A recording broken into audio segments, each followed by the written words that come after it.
question for you, babe.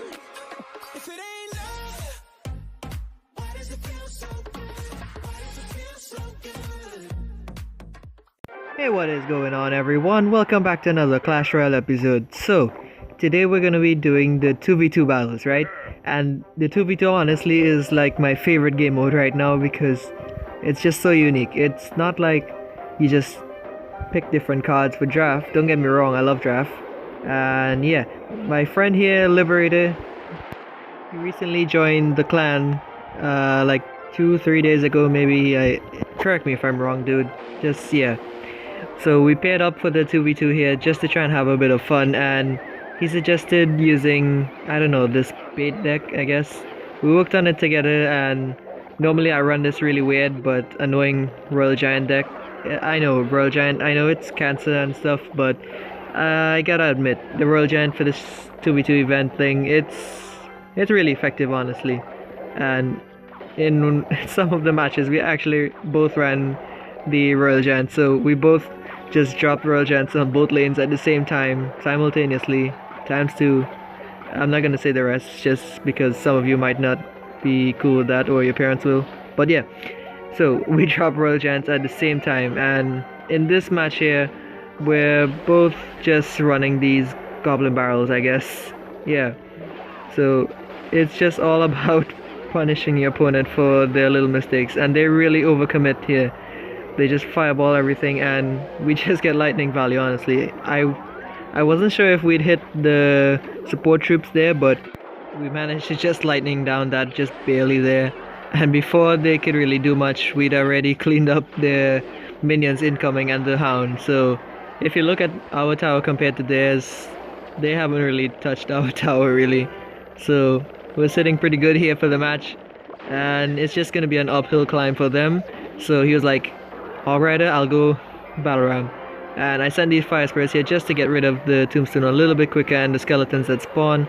Honestly, Battle Ram, when it connects, it hurts. It's like almost a mini P.E.K.K.A swing, I guess. And now here we're just really scared because these minions coming in, I just sent my Ewers as well. And together both the Electro Wizards just wrecked that balloon. I had to laugh, honestly. I don't laugh normally in matches at people because I'm not really a fan of BM, but I was just playing around and having fun here with my friend Liberator. It was cool, and these Fire Spirits actually just got to take down a tower. So there's not much these people can do. I'm really sorry for them, but at the same time not really, because it's a war out there for these clan battles. Now, coming down to the end of this match here, I want you all to really take a close look at the last Electros that we have down. And he's just gonna do a little victory dance, honestly, just to tease the opponents. Look at this, guys. Just look at this. Both the Electro Wizard and the Dot Goblin are just running in place there. It's pretty hilarious, honestly. Let's take a look at that one more time. Okay, guys, just look really closely here as the timer just comes up at the end here, and we just get this 3 crown. Just look at this. Look at this. We got the Electro Wizard and the Dot Goblin just doing a little dance there. Alright, so as we move on to the second match here now, I'm just gonna give you all a little disclaimer here. This was the double Royal Giant thing I was telling you about. Yeah, both of us here just decided to run Royal Giants just to screw people over a little bit more. And as you can see here, both our opponents have P.E.K.K.A s. One has the mini P.E.K.K.A and one has the big P.E.K.K.A. Now honestly, P.E.K.K.A is a great card. She counters a lot of things fairly well, but here's the deal. P.E.K.K.A can get distracted really easily, so if you run Skeleton Army or something, you can shut down that pretty well. Or guards. Guards work really well, so if you got guards in your deck, you can afford to use them against a P.E.K.K.A. It really helps. And as these Fire Spirits here just lay into the Barbarians and the Knight, I just send the Valkyrie here to help my friend out here, just to clean up that mess there, so we could just continue to push. So, as you can see here, we both have Royal Giants, and we just dropped both of them down the same lane. Honestly, that was a horrible idea, and they dropped the P.E.K.K.A for us, but they also overcommitted on defense, because look at that. One of them arrowed the minions, and the other just fireballed. Nothing. So, and they also dropped the Inferno Tower. Honestly, that was just like a huge waste of elixir. I'm not sure why they wasted that much. I'm guessing it's just lack of communication or something. but that generally tends to happen over time. Also look at this, the Zap and Ice Wizard shards just kill the minion horde. Now if you're running an Ice Wizard in your deck, like if you're fortunate enough to have one, Zap and an Ice Wizard could basically shut down an entire horde if you just position him right and time it. So if they don't realize what you're doing, you can probably keep doing that over and over. Also look at where I placed the Dart Goblin.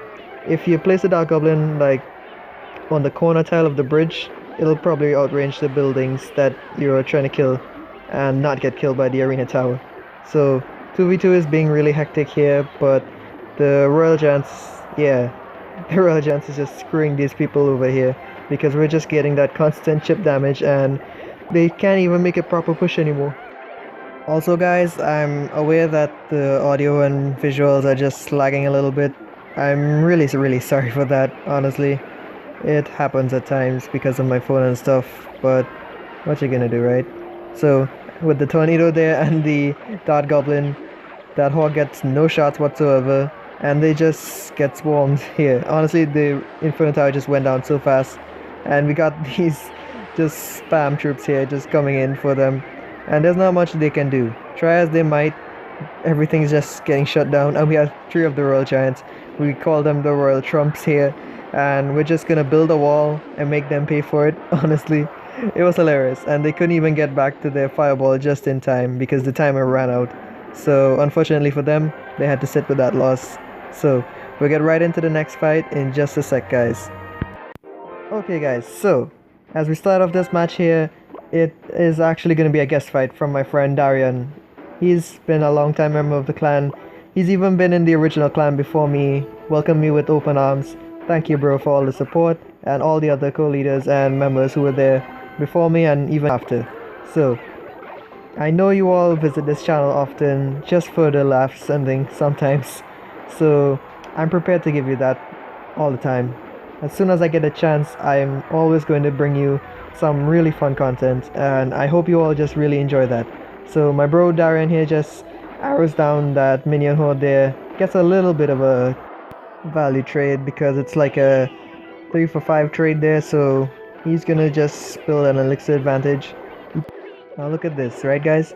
He just used his tombstone, so he's pretty vulnerable right now to these elite bobs that are coming in, but Darian once told me that the bolo just wrecks elite bobs, and I can see from here right now that this is honestly true. I mean, the bolo is actually under level compared to these elite bobs, but it worked out pretty alright. And I think the bolo really is great.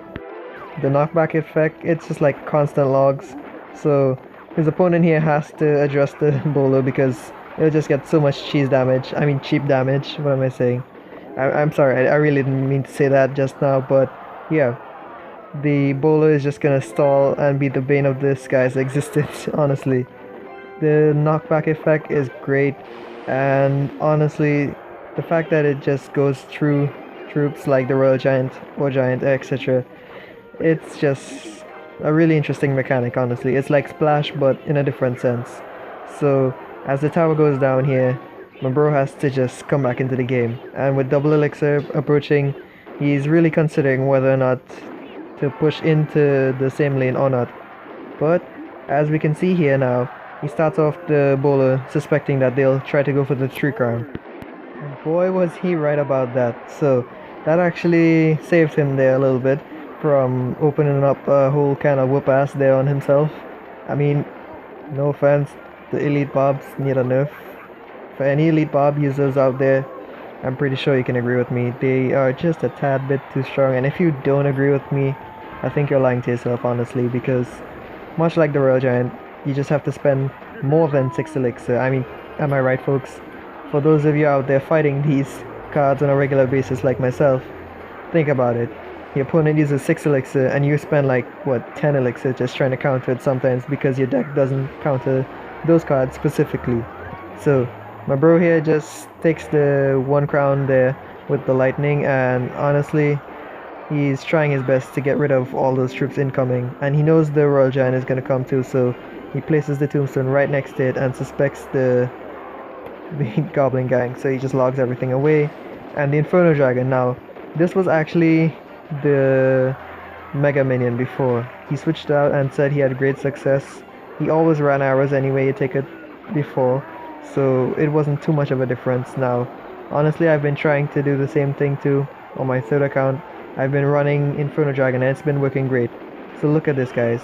The bowler by itself there is just chugging away his bowlers at the tower there, and as it comes down to it, his opponent fireballs. But wait, watch this. Yes, the lightning hits just before the fireball lands. So that's just gonna be pretty close to crown there for my boy Darian. Okay guys, so as I mentioned just before, I'm using the Inferno Dragon on my third account. Now, my third account actually made it up to the old Legendary Arena. Yes, it was in Legendary Arena before it became Hog Mountain, and I recently bought the Inferno Dragon. I also got a few nice cards along the way, which was really helpful overall, and I just wanted to make the Inferno Dragon deck work because, as I said before, Darian made it work, and I was like, maybe it could make a difference for me because I use the same Mega Minion all the time. So I just threw together this deck with the Baby Dragon and the Bowler. I was just really trying to give some more cards that I don't use some love, especially the Baby Dragon and Inferno Dragon. I have not used those almost ever. Even in draft challenges, I barely use them, so look at this, folks. He drops an Inferno Dragon and a Giant. But I dropped my Inferno Dragon there and the Baby Dragon, so by the time his Inferno Dragon finishes up my Giant there, I'm pretty much ready for it. And look at this. The dragons come together and form a triangle just briefly there, but you saw it. Is this Illuminati confirmed, guys? Let me know down in the comments what you think. And also look at this. He has no elixir here basically. I get rid of his only air defense at the time, and he has to log the Inferno Dragon, which was pretty sad because it just went on to take the tower, so he might as well have saved that elixir. Honestly, that didn't do anything for him at all, and now he's just mad as hell. The salt is on. So look at this, guys. He's just gonna be really stupid here, honestly, and just try to rush me here. He throws down the Inferno Dragon and a bunch of minions just to try to help it get to the tower easier, I guess. But he forgets I have arrows and I'm ready for it with the Baby Dragon, so he just wakes up my king there in frustration with the zap. And honestly, at this point, there's not much he can do to just get a tower down again, given my defenses that are building up here. So he's just gonna stall it. Honestly, he's just gonna stall and just pray for the one crown loss only. And to me, I was great with this, honestly. Look at this. The miner and the zap there, it actually takes care of the Inferno Tower for the Giant.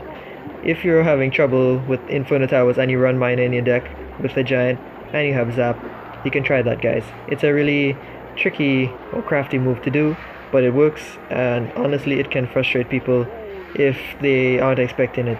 So unless they can learn to adapt and just be ready for it, they're probably going to lose the Inferno Tower. Honestly, it has happened to me a few times, and it kind of made a difference in a game between losing and winning for my opponent. So try it out. It might actually work out for you guys. So as we bring this battle to an end, I just have one little cutscene for you guys. It's from the 2v2, and it's gonna just amaze you guys, honestly.